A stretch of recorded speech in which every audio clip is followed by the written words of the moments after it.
Reality exists in the human mind. Ever since I have been analyzing the anti-Kondo community, I have taken a tremendous interest in propagandist activity. I saw that in history, movements have mastered and applied this with complex effect. However, I noticed that the correct use of propaganda could potentially be repurposed for informative material for the anti-Kondo community. It was only after a user named Nimriarad approached me that I returned to active contribution against Kondos. Here, much of my studying was done from the anti-Kondo side, and I discovered that the activity on our side was modest to say the most. The limited progress against permanent impact still remained a significant problem, and this spurred me to utilize encouragement material as a deeper contribution, as it impacts its audience intellectually. There was plenty of time for thinking, and Nimriarad provided me with historical propaganda posters, which I derived my encouragement material from. As time passed, I differentiated my own material from propaganda. The difference is that I never fabricated my information. All of it was based on what I learned and observed. My encouragement material was drawn from logic and reality, and enhanced using my historical and literary knowledge. This became a core focus of my new role in the anti-Kondo community. It wasn't long before Nimriarad had the idea of making an alliance of all the anti-Kondo groups, which I named Public Entities Against Cons and E-Dating, or PEACE. Like with Kondology study, there was little trace of any information I could draw from, likely due to the belief we don't need to learn anything from the con members, or a lack of willpower to compile them.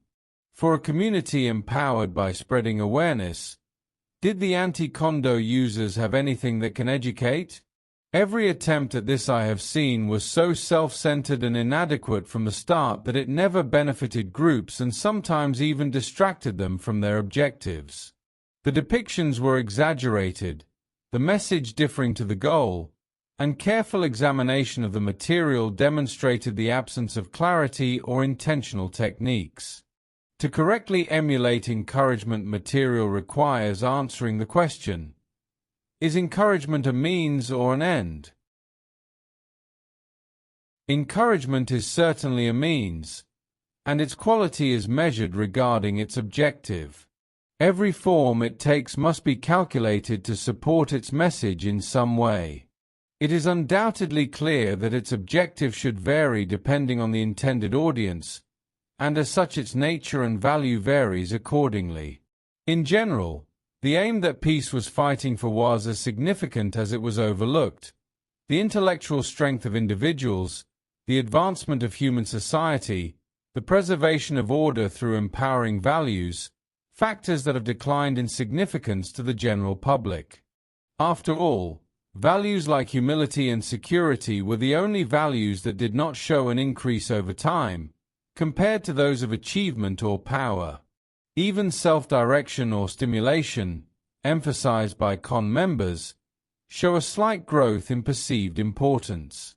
The current generation faces higher difficulty in developing intellectual strength, and the purpose of encouragement material should have been to support them, to allow individuals to overcome the innate weaknesses that were propagated by con members. When people fight for their mere acknowledgement, when their fear of insignificance corners them, then all considerations of dignity vanish, for strength has yet to be integrated into their human nature.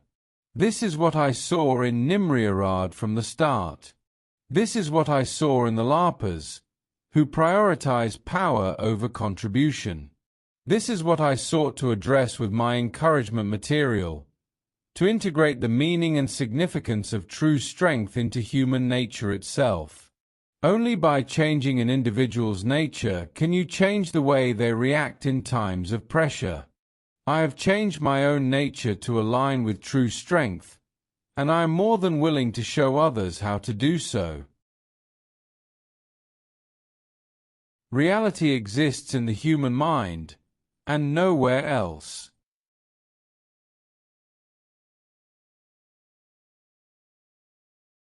To yourself be true. In humanitarianism, the most effective approach at garnering awareness appears to be the most humane methods. When the most serious topics are approached, however, compassion gives way. The most humane thing is to prioritize the benefit of the public over that of a corrupted individual, who in some cases cannot act outside of instinct or comfort. Surely flaws like this cannot be presented as what makes humanity so valuable. We know what the answer given by con members, the propagators of human weakness. Their whole existence is an insult to the human race. Since the criteria of humanity is absent in con members, compassion is also eliminated, and encouragement material proves just as effective as a simple text message. Encouragement material in peace was a means to an end, and the end was preserving what it means to be human. As mentioned before, encouragement quality can only be determined by the principles relevant for this objective. In this case, even the cruelest methods are humane if strength is demonstrated through controlled usage against condos alone. It would be what demonstrates the dominance of humanity over the instinct of emotion.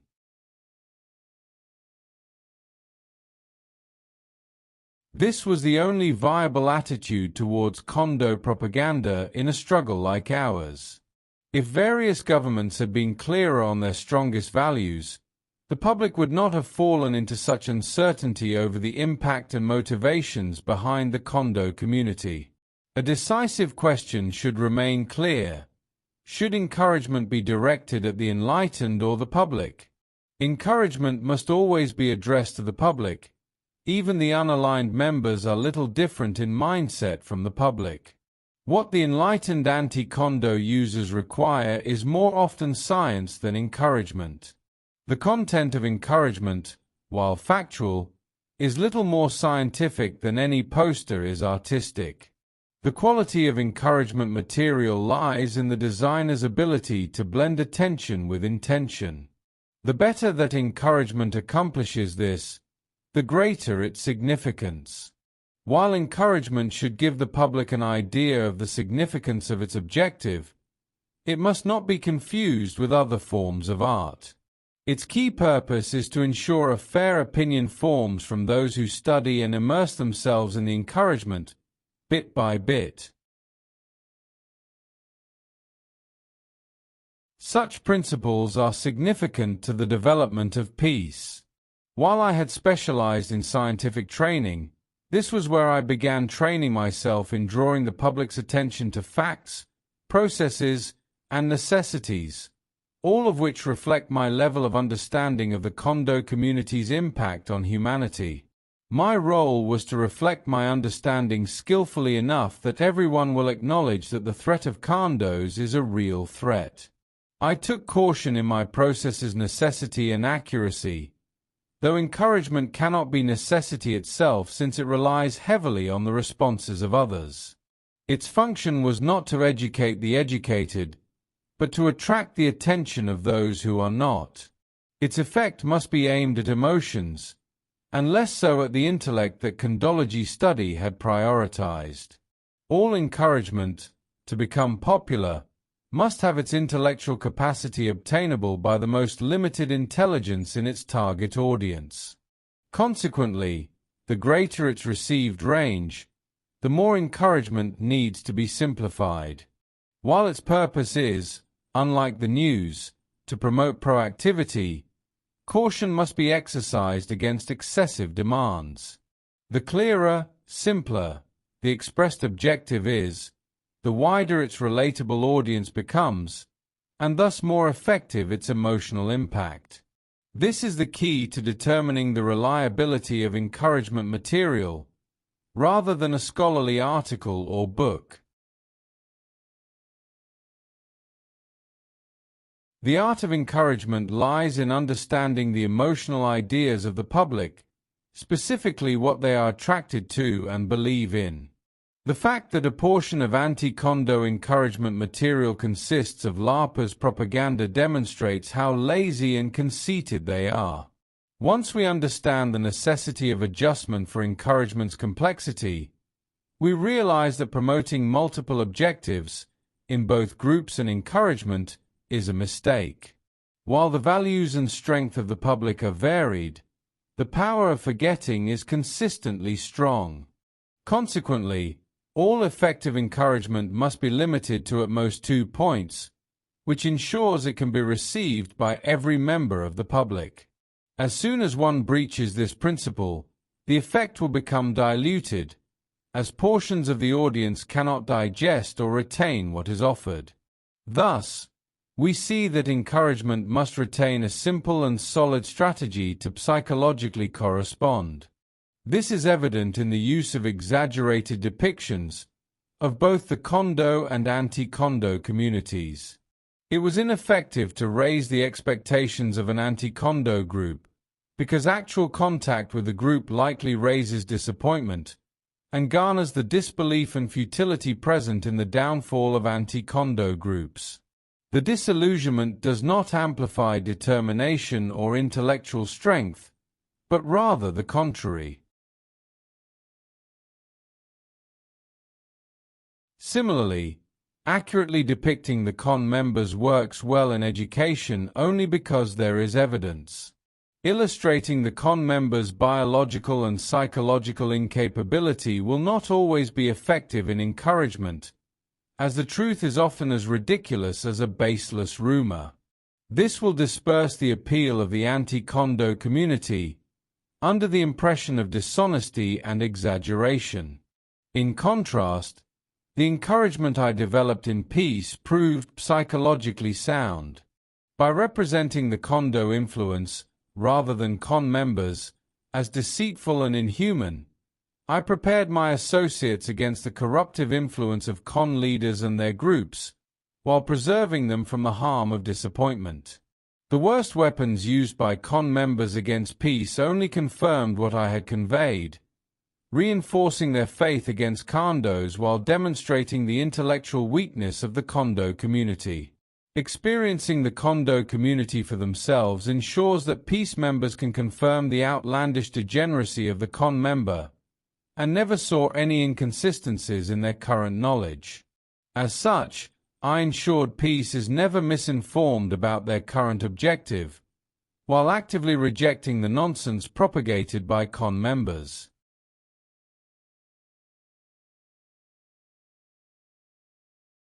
While I am successful in this department despite my inexperience, encouragement creation should not be attributed to anyone simply because they are intelligent.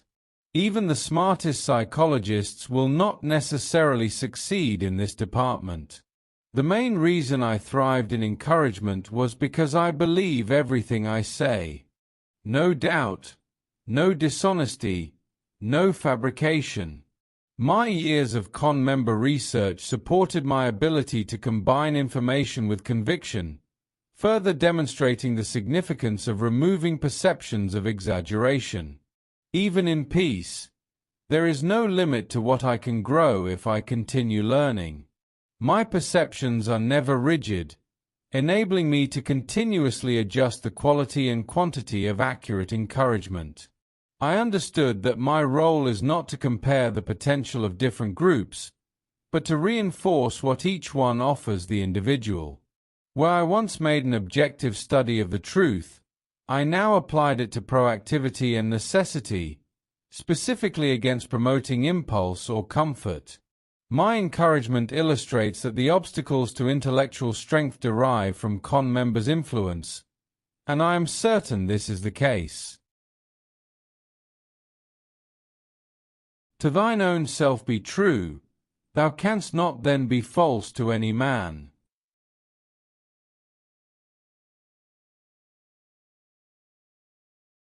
Difference between success and failure. What was the consequence of half-heartedness? The public does not consist of even individuals capable of recognizing a rational opinion, but rather those ravaged by inconsistency and uncertainty. As soon as we acknowledge any fraction of benefit from becoming a con member, the foundation of doubt would be set. The public are unreliable in distinguishing the difference between our positional injustice and our own, subconsciously garnering suspicion. This can be exploited by con members that focus on blaming their opposers rather than justifying their own nonsense, as seen from Fon's slanderous material against the ODH.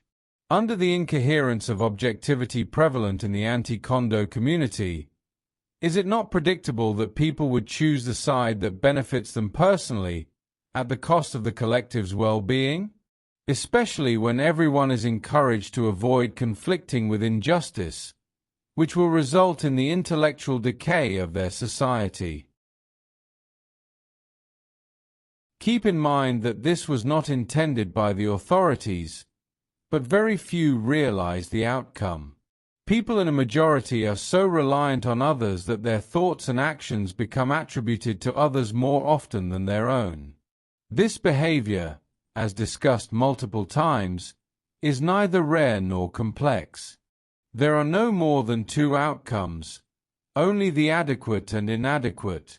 There is always a positive or negative yield, true or false, adoration or disdain, beneficial or detrimental. Knowledge of an incident never allows an in-between. My experiences in peace emphasize this most clearly, and accordingly, there must be no half-statements, or doubts will emerge. Knowledge of the public and the anti-condo community was now just as valuable as knowledge of the con members, as only this can optimize the very intellectual strength that defines humanity. The con members' influence was effective against the Roblox community, as not only did it cause them to stick to the positive aspects of Roblox, but put down those who saw the whole picture. It was unsurprising that the willpower of several PACE members were challenged by this sentiment. In its emotional impact alone, the con member twisted ambiguity and impressions into tolerance for the intolerable. There is a reason peace is not a traditional anti-condo group. Many anti-condo users lack any core beliefs against the condos, and since they lack true intellectual strength, they seek out new stimulation rather than strength. They are quick to demand variety, and never recognize the values of their peers who are not as dismissive. Peace is designed as an alliance to compile those genuinely believing in their objective. Change only becomes considered when its understanding yields superior outcomes to the current methods, and this enhances the intellectual strength of the anti-condo community. However, any collective would be slow to change its traditional approach, and will require certain time before they notice anything. Only after hundreds of repetitions will a group finally remember crucial information. Even in change, the objective of the information must not be altered, otherwise the effect will be diluted and divided. Peace seeks to implement steady, consistent emphasis into a large number of groups, allowing success to cultivate. Thus, encouragement material must become the forefront of the anti-condo effort, not the aesthetic or self-centered nothings common from the anti-condo LARPer groups. Differentiating success and failure is dedication.